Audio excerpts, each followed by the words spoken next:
Saludos a todos, hoy estoy estrenando esta nueva forma de comunicarme. Había hecho anteriormente algunos pocos videos para mi canal de YouTube, pero habían sido cosas muy puntuales. A raíz de la falla que presentó el Periscope la semana pasada, la transmisión fue perfecta, pero no se conservó y se perdió lo hecho. Afortunadamente hubo alguien que lo grabó en su momento y se pudo colocar parcialmente en YouTube. Pues he decidido hacer la prueba con esta nueva forma de comunicarme con ustedes y hablarles del artículo de la semana. Mi artículo esta semana se llama Indultos Malévolos. Todos conocemos la frase que dice que Venezuela es una sociedad de cómplices. Esto surgió poco después de la separación de Venezuela de la Gran Colombia.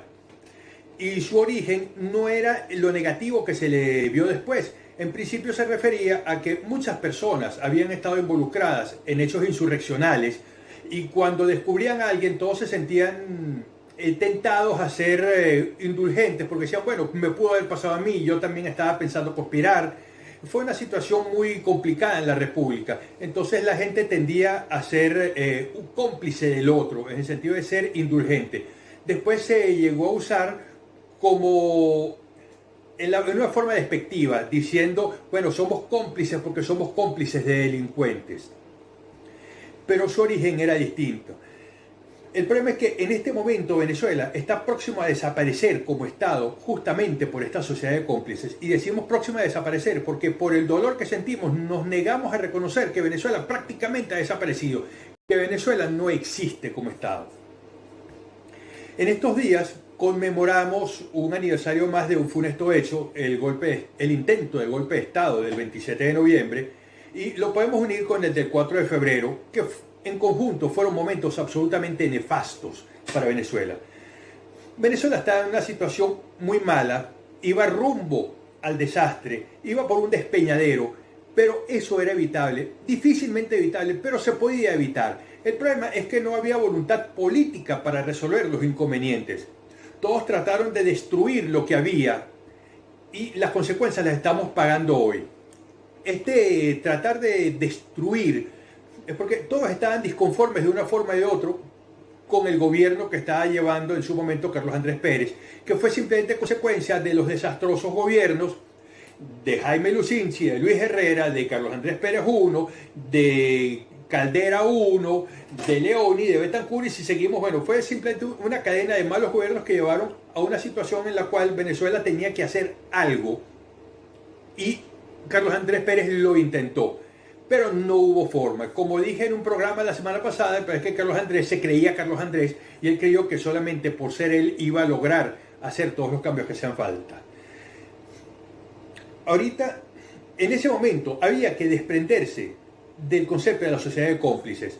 Los golpistas no podían ser beneficiados por esa sociedad de cómplices. El problema es que muchos políticos estaban involucrados con el golpe. Lo sabían o lo habían promovido, estaban de acuerdo y otros fueron oportunistas. No es fácil saber exactamente quiénes fueron parte y quiénes fueron simplemente oportunistas, porque se mezclaron. Tenemos, por ejemplo, el muy conocido discurso de Rafael Caldera, hablando del golpe de Estado del 4 de febrero, justificándolo. Por supuesto, había muchas razones para no estar de acuerdo con el gobierno, porque la situación era muy mala, pero los Andrés Pérez estaba haciendo lo que correspondía en su momento y que Caldera era responsable también, porque él no solamente había sido presidente de la República, era el máximo líder de uno de los partidos, así que él no podía decir que no tenía la culpa, él era tan responsable.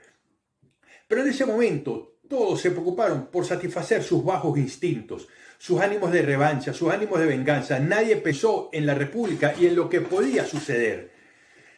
A los golpistas del 4 de febrero y del 27 de noviembre no se los podía indultar. Debía haberse impedido que pudiesen actuar políticamente. Debieron haber recibido, por supuesto, preferiblemente el debido castigo, pero por lo menos inhabilitarlos políticamente. Pero al indultarlos a priori, al ser perdonados, directamente quedaron con toda su capacidad política activa. Y el pueblo los había visto como unos mesías, como los que tenían razón en todo, como los que se habían rebelado contra el desastre. Bueno, eso es una muestra de lo mal que está la situación cuando un golpista puede ser visto como un héroe popular, cosa que no debió ser. Pero correcto es que fuesen castigados, Muchos venezolanos fueron asesinados vilmente durante esos golpes de Estado. Algunos fueron soldados soldados y policías, porque también muchos policías lucharon. Ellos cayeron defendiendo una república que estaba en un estado desastroso. Quizás no merecía el magno sacrificio de ellos, pero ellos trataron de defender lo que había, trataron de impedir lo que pensaron que podía ser un desastre, cumplieron con su deber. Cuando uno es militar o cuando uno es policía, yo he sido las dos cosas, uno jura defender la ley y las instituciones, pues en ese momento hicieron lo correcto, pero otras personas fueron asesinadas sin ninguna necesidad de su muerte. Por ejemplo, el famoso caso del vigilante del Canal 8. ¿Qué necesidad tenían de ametrallar a un pobre vigilante privado que lo que tenía era un revólver 38 que posiblemente no funcionaba, posiblemente estaba sin municiones y que sin duda alguna se iba a rendir frente a una cantidad de militares con ametralladoras, fusiles, todos con fales, el mismo que yo usé cuando estuve en el ejército? Entonces, no hacía ninguna falta asesinarlo y sin embargo muchas personas cayeron sin necesidad y todos ellos esperan justicia desde hace 28 años. La clase política de la Cuarta República es culpable de la revolución bolivariana por su incapacidad, porque ellos crearon las condiciones, como dije, porque el desastre no fue Caldera II, no fue Carlos Andrés II, no fue Lucinchi, no fue Luis Herrera, no fue Carlos Andrés I, no fue Caldera I, fue una cadena de desastres que ellos fueron llevando hasta ahí. Fueron incapaces de hacer una república que realmente valiese la pena.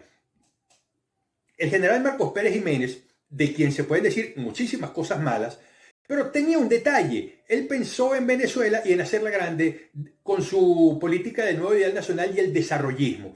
Muchas de las cosas que hay en Venezuela fueron construidas por él, por su gobierno.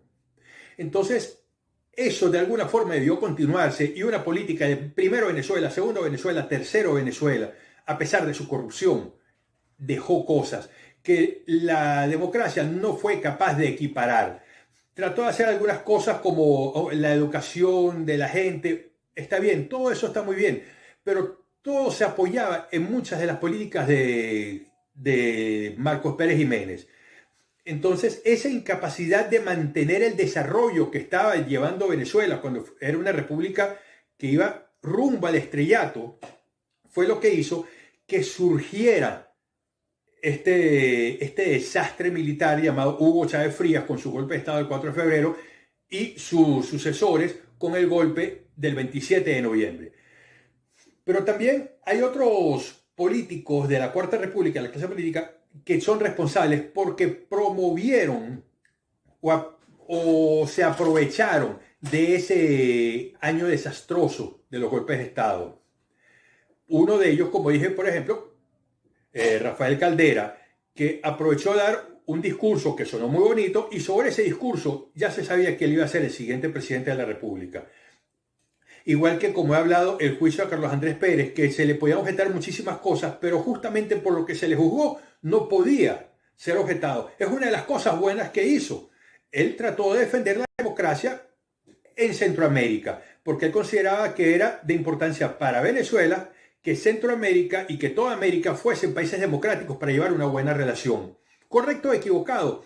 Eso es un ideal que podemos comprender, que podemos apoyar. Bueno, por eso fue juzgado. Y necesariamente, no por todas las demás razones, que quizás sí pudo haber sido juzgado y que no voy a discutir. De hecho, todas las que me digan les voy a dar la razón en este momento. No quiero discutirlas. Pero eso fue todo un parapeto legal para tratar de sacarlo. Ellos, por sus ansias de venganza, por su revanchismo, por su deseo, ambición de poder, todos destruyeron la República. En ese momento se perdió la posibilidad de rescatar a Venezuela. Indultados los golpistas y convertidos en héroes populares, pudieron sin mucho problema por la vía legal llegar al poder, lo que por la vía criminal no habían logrado. Algunos dicen, bueno, pero es que cuando Caldera indultó a Chávez, Chávez tenía una popularidad mínima considerando sus posibilidades de llegar a ser presidente de la República.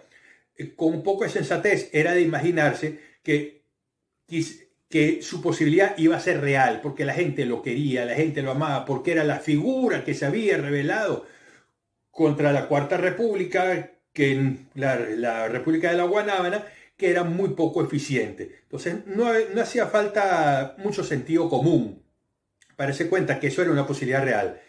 Lo increíble y lo que es casi nauseabundo, es decir, que una de las pocas personas que estaba acertada en su visión era David Morales Bello, alguien a quien medio mundo detestaba en esa época, pero estaba claro, apoyar a los golpistas era sacrificar a Venezuela. Hoy no puede existir la sociedad de cómplices, no puede haber indultos. En el 92, estos salvajes lesionaron a la República, le hirieron gravemente por sus ambiciones personales, pero hoy la han asesinado.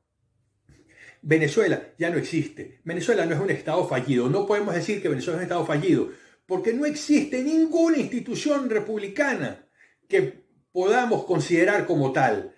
Es solamente un territorio habitado. Venezuela está en condiciones similares a las de Somalia,